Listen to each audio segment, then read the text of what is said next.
You know, there's something about music, especially singing, that lifts our spirits in difficult times. I know most of us have seen video clips of people standing on their balconies everywhere from Italy to New York City, belting out folk songs and even operas. We've seen our fair share of parodies as well. I saw one from England, and this guy was trying to encourage his neighbors to sing this rousing pub song, and he was doing well until he was greeted by a neighbor who said, "Shut up!" But you know, when things are not going so well, we just have this natural impulse to sing, despite irritable neighbors. One sociologist named Randall Collins believes that human beings naturally seek out something called emotional energy. And he defines emotional energy as this. It's this feeling of confidence, a courage to take action, and boldness in taking initiative.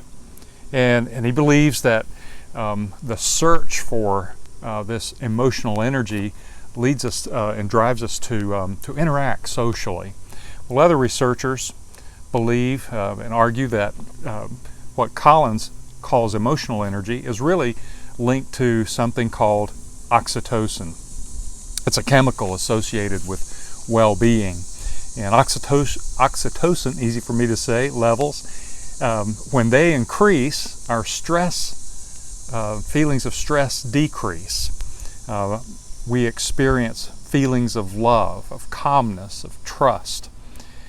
And there's some things we can do, some activities we can do to increase those oxytocin levels, but most of them involve physical touch and social interaction.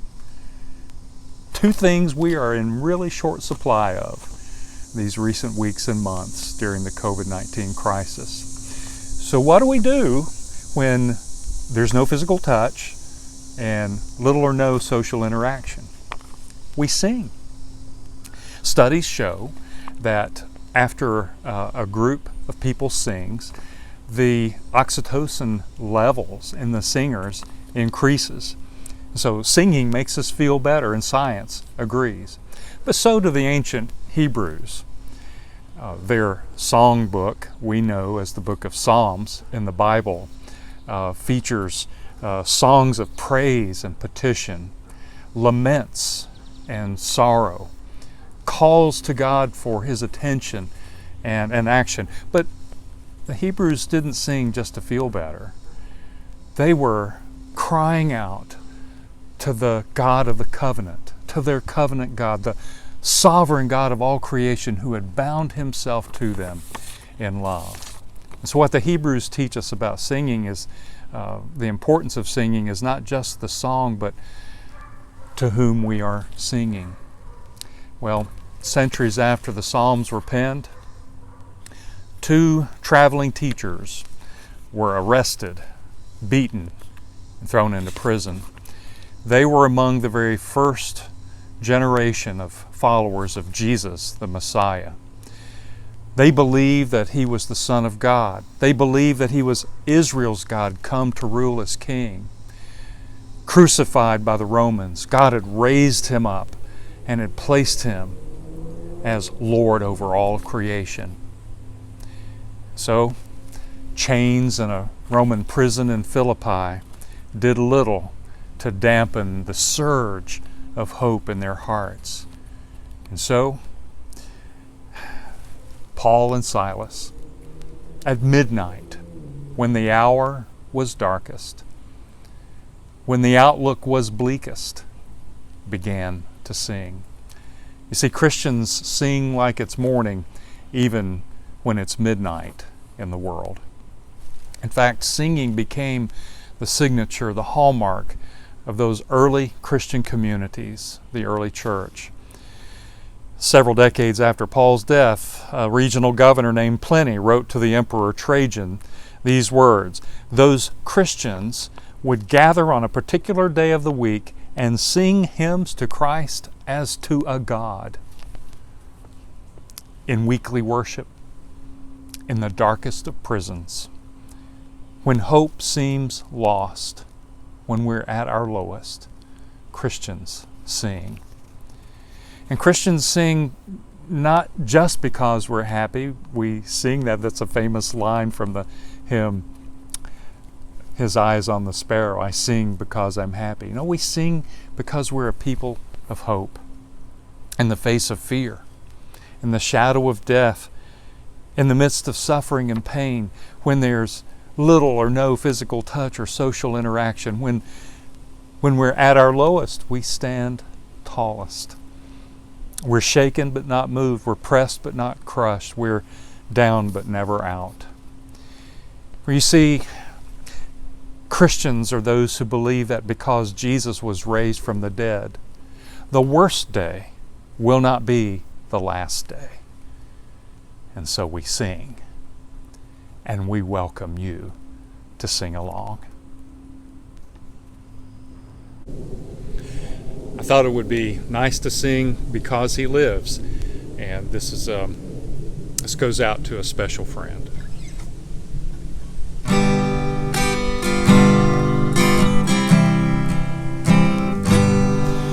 God sent His Son, they called Him Jesus.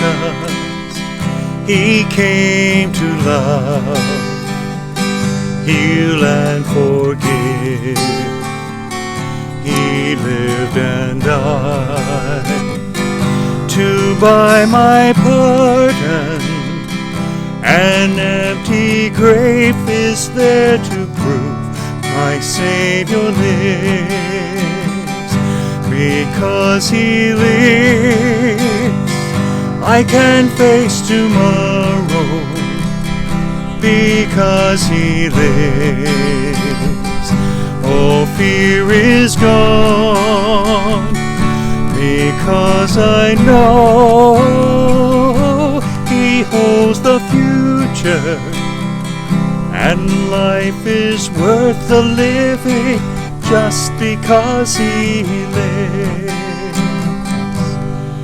How sweet to hold a newborn baby and feel the pride and joy He gives. But greater still, the calm assurance this child can face uncertain days because He lives. Because He lives, I can face tomorrow. Because He lives, all fear is gone. Because I know He holds the future, and life is worth the living just because He lives. And then one day I'll cross that river, I'll fight life's fight, no more with pain. And then as death gives way to victory, I'll see the lights of glory, and I'll know He lives. Because He lives, I can face tomorrow. Because He lives, all fear is gone. Because I know He holds the future, and life is worth the living just because He lives. Yes, life is worth the living just because He lives.